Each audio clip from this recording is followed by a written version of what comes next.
In this step-by-step video tutorial we are going to replace the memory modules. What do you need? A screwdriver and a container to put the screws in. The first step is to remove the 4 screws.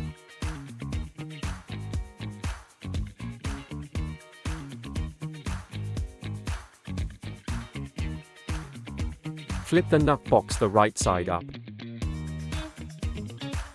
Then lift up the top cover case. Remove the old internal memory modules like this.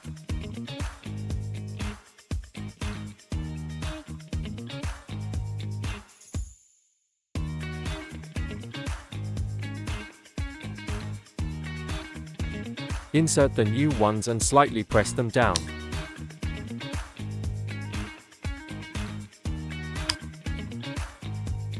Place back the bottom case.